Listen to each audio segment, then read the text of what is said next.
So now we are going to turn to the right here, and the building straight ahead on the left-hand side, straight ahead and on the left, that is a dormitory. And the next building here on your left-hand side, that is a library. It is the newest library in Oslo. It's a very fine library, and it's very popular also with the students who stay in the dormitory next door. So the building here on your right-hand side, the white building, that is the original part of the station, built in the 1880s. And now you may have been through it. Now it's just restaurants and a few shops. And the building, I don't know how far what you saw, Oslo, but here to the very left, as I said, here is then the library. And the next building down, that is the Opera House. The National Opera and Ballet of Norway is housed in this building here. And it's the only opera house in the world. You can walk on top of the roof. And it's all in white marble from Carrera in Italy. And it opened in 2008. And the next big building on the left-hand side here, that is a museum for the artist Edvard Munch, the world-famous painter of painting The Scream. And then apartment flats, as you can see on the other side of the bay here. And this is where Oslo started, at the foot of those hills in around 900, in the year 900. And it was called Oslo until 1624, because in 1624, that little town that at its largest had about 6,000 people, it burned down. And it had burned down many times before and rebuilt, but then it was decided that it's going to rebuild it somewhere else, and that is in the area up here to the right. So that's when the Oslo was rebuilt in 1624. And it also looks like, if you look up on the hill to the right, it looks like a fortress. That is not a fortress, it is a school for navigation. It was built in the 1930s as a school for navigation for sailors, and now it's a high school. So all this is a part of the Oslo fjord. Do you know what a fjord is? No. Well, an easy explanation. It was formed during the Ice Age, and the last Ice Age ended about 12,000 years ago. And the ice had then carved its way into the valleys. But the fjord is always at sea level. The fjord is salt water, and you can never sail through a fjord. There is a dead end. So this is a dead end of the Oslo fjord. The Oslo fjord is 100 kilometers long. It goes past the border of Oslo. But when you sail up the Oslo fjord, you come to a dead end, and this is it. So every time you start climbing uphill and you see like a large body of water or a small, it can never be a fjord because it is not at sea level.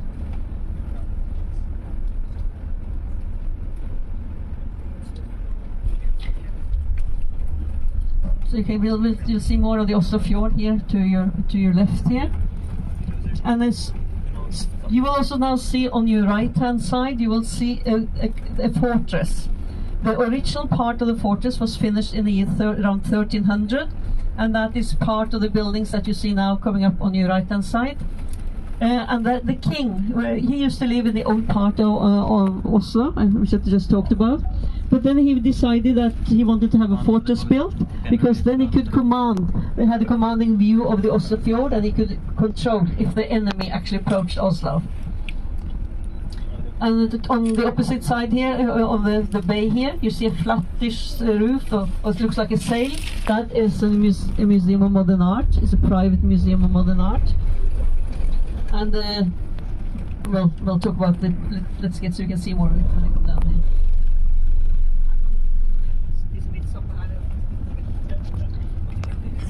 So on the other side of the water here, there used to be a shipyard here until the beginning of the 1990s. That's disappeared, and now a lot of the buildings you see on the opposite side here, there'll be offices, there'll be shops, and also apartment houses.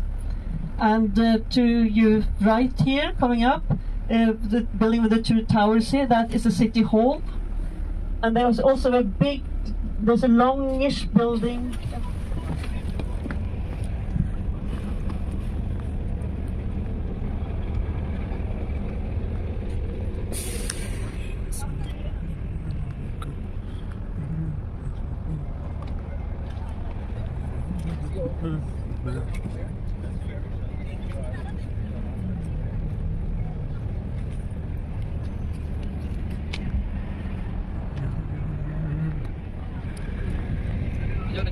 कहाँ थे आप? Photo session.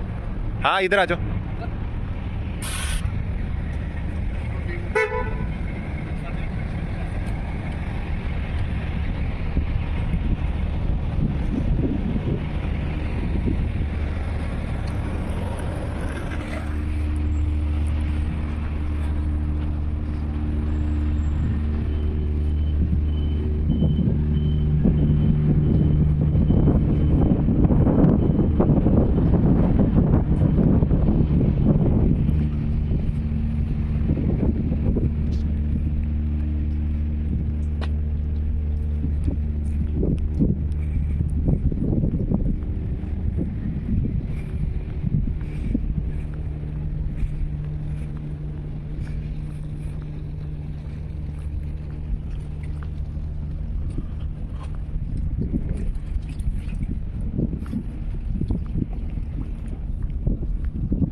So you probably see it on the 10th of December on your TV back in India as well.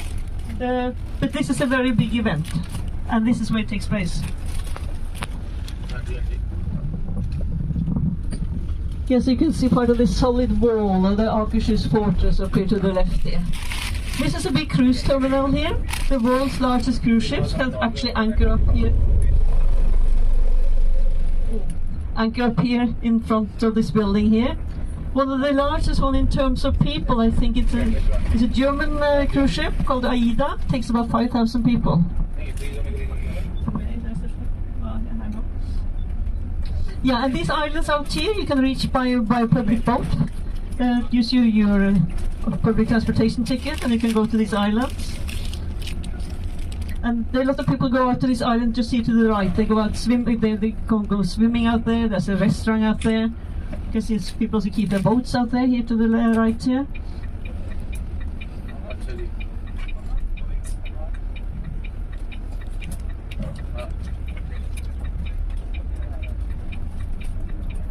Yeah, so we'll see a little bit further up if you can see them into the fortress. And as mentioned, this was the original part of it was finished in the year 1300, and then it was expanded many times until the middle of the 1700s. And the building here, right to the left here, now there's a spire. No, there's a spire, and there's also a clock there. That is the reception rooms of the government. Now, as we drive through Oslo, look at all the beautiful colors because of the trees changing, and the leaves are turning red, and it's really a beautiful time here. Oslo is a very green city. The total size of Oslo is about 454 square kilometers, and only 36% of the total area of Oslo are you allowed to build on. So, building on to the left here, that's the Museum for Architecture. And the building coming up on your left-hand side, this building here, this was built as a building as the National Bank of Norway. Then it became also the Museum for Modern Art. That has now moved to that museum, so now it is closed. We don't really know what we're going to do with that building. But it's a very fine building. Again, you can do whatever you want to the inside, but not to the outside. And all these bicycles here, they are city bikes. You can rent them, use your app, and you pay that way. And here to the left here, this was the center of Oslo in the 1830s. And here's a very fine restaurant, goes back all the way back to 1857. Not the food though, just the restaurant. We hope. And the buildings on the right-hand side is now a part of the National Bank of Norway. So this is where Oslo then moved to after the big fire I mentioned in 1624. And we were in a union with Denmark at that time. Oh, can we keep your breath? Perhaps we will be able to pass. Yeah.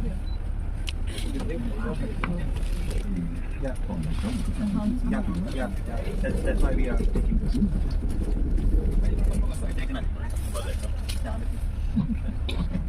Jeg fikk ikke over den. Yeah, so Oslo then changed its name in 1624. It got the name Christiania after the Danish Norwegian king. His name was Christian. And we kept that name until 1925, and then it got back its name Oslo again. So this is an area, this area here, not very many people live here. You have about 20,000 people actually work in this larger area here. But you have offices, you have restaurants, you've got museums, few hotels, banks. They're trying to get more people to move down here. It is, some of these buildings have been changed into apartment houses, but into flats. But it's a slow process. So this is rather a quiet place, part of Oslo, especially in the afternoon evening.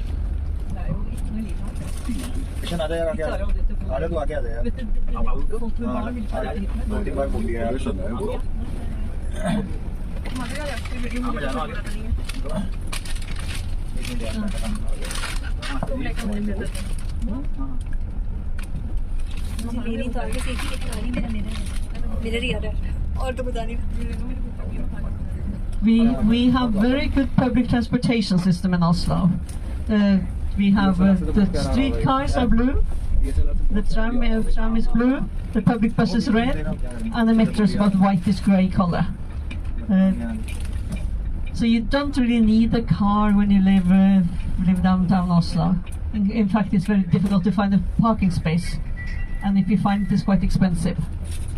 So here is a fine building here on your left-hand side, belongs to the Freemason. And straight ahead of us, that is the Parliament of Norway.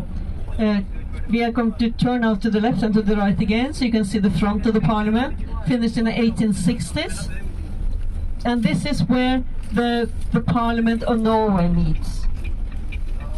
We had an election last year. The election was 169 representatives in the Parliament, and we have 10 parties. So last year there was a change of government.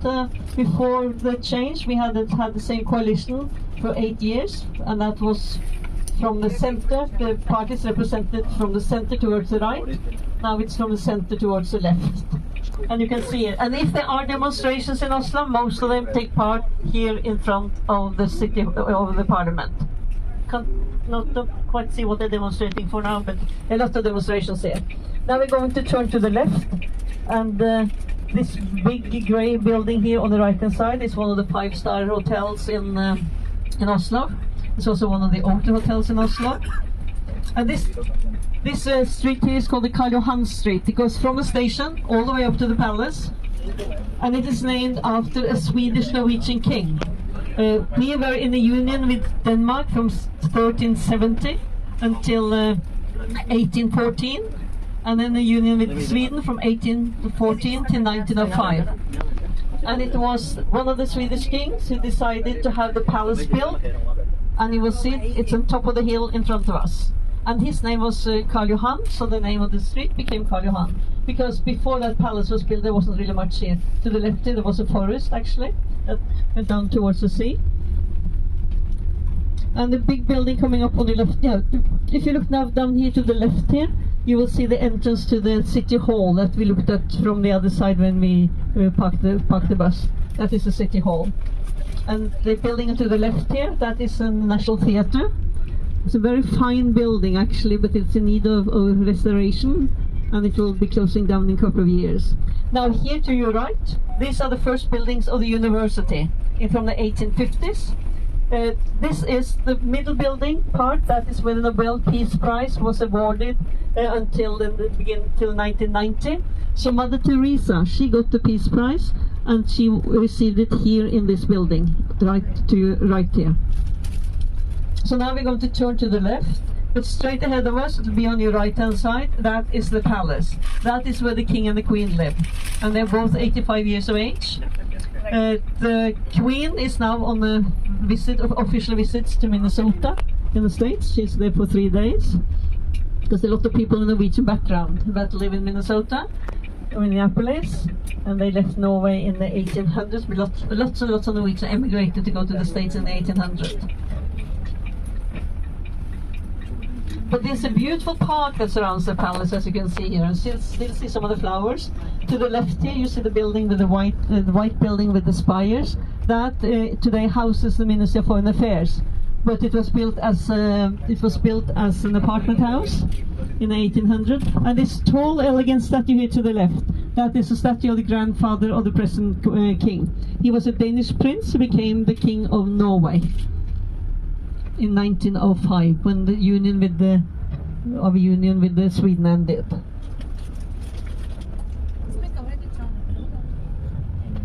But as you can see here on the right hand side, this is a very large park here to the right. And what is very nice, it is open to the public. It costs nothing to go through this park, and people could use their bicycles to the park, they walk to the park to work, they go picnicking, they go sunbathing in here. So it's very popular.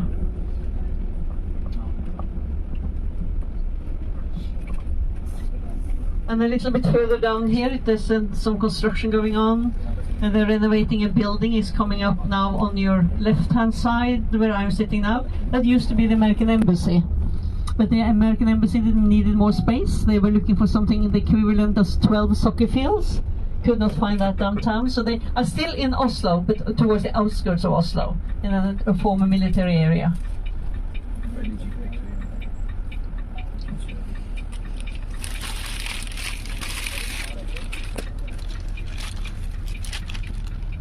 Yes, so do notice as we drive how green Oslo is and how many trees we have. And we love to have flowers in the summer. On the balconies, on the terraces, in the parks, along the roads.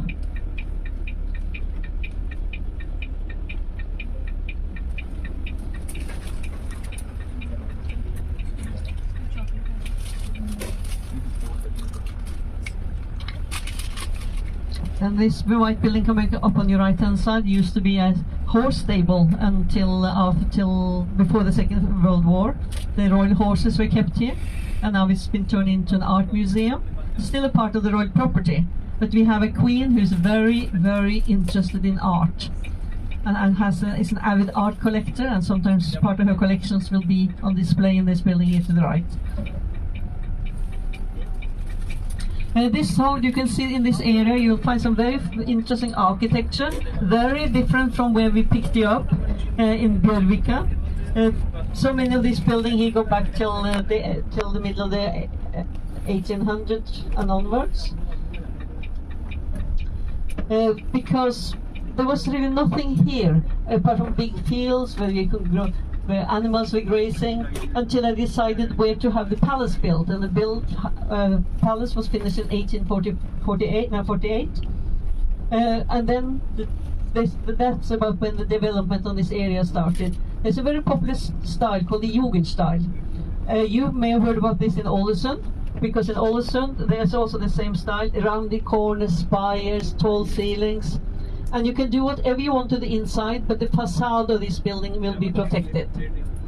And it's the Jugend style, came from Germany and very popular in Norway from about 1880s to 1920s, 20ish.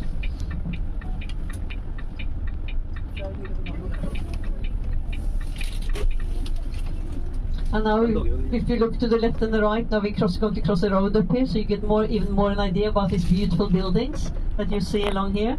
Because now we're going to cross this road here, so to the left and the right here, you can see the style.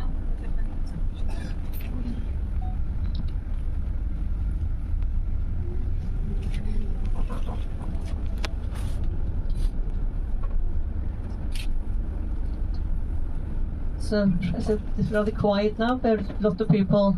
I mean, usually people work from 8 till 4, or some have flexi hours as well. Let's say from 7 to 3, or. But Friday today, a lot of people tend to take time off earlier than 4 o'clock. So, and here to the right is elementary school. This is it's an old building, goes back till about the 1905, I think it was finished. It's a beautiful building though. Now our next stop is going to be the Vigeland Park. I want to talk to you about the Vigeland Park, so beforehand so you understand why we are there and what we're going to look at, because you know we are a big group, so it's easy to do this on the bus. Now we call it the Vigeland, V-I-G-E-L-A-N-D, that is after the artist. It's a sculptor. His name is Gustav Vigeland. This park is the largest public park in Oslo. But it is also the largest park in the world with sculptures by one artist, by one sculptor, Gustav Vigeland. And there are many sculptures. If we count the groups of sculptures together, there are about 221 sculptures, group of sculptures. If we count each of them individually, the sculptures within the group, there are more than 600. The idea about the park, his philosophy, is he wanted to show life from birth to death and everything in between. So man and woman together, people growing old, babies, jealousy, anger, happiness, all the normal human emotions. He gave no names to any of the statues because he said when you come here when you are 10, you have a very short life experience behind you compared to when you are 95, for example. So you will look at the statues differently. So however you want to interpret, that's fine. There is no right answer apart from a man is a man, a woman is a woman, a child is a child. But whatever you read into the statue, that's correct. That is your way of looking at it. Also, there's no clothing on the statues apart from the one of himself, which he made. Perhaps he was very shy when he came to himself. But he said there's a reason why I don't have any clothing on the statues, because once you put clothing on the statues, you date them. The fashion will say, oh, that's from 1800 fashion or 1900 fashion or whatever. And what Gustav Vigeland said is that what I want to show is not does not happen in one particular period of time. Anger, jealousy, happiness, all the emotions have been there since man first came on this planet. So this is his philosophy. Of course, when you look at the statues, there are so many, and you say, how could one man do it all? Well, he did, but with helpers, with professional people. He made a sketch. He got an idea. He made a sketch.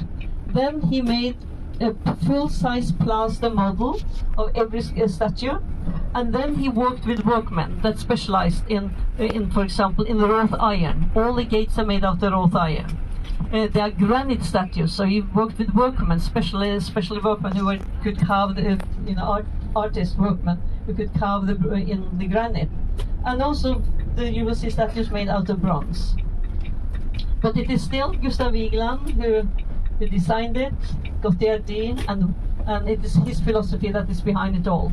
And remember, he decided where to put the gates, where to put the lamps, where to put most of the statues. So this is a very, very unique park. And what I think it makes it very unique, and I come here a lot, it's because it's not just statues. This is a park that is used by people who live in Oslo. So people come, they sunbathe here, the schools come here for art projects, the kindergartens have picnic, people go jogging in the park. So it's a very park is very live, and that is to me very special with this park. So what is important now? We are going to get off here in the front of the gates here, and then we're going to walk through to the other end. That is where the bus will meet us. Do not come back here because there will not be a bus here.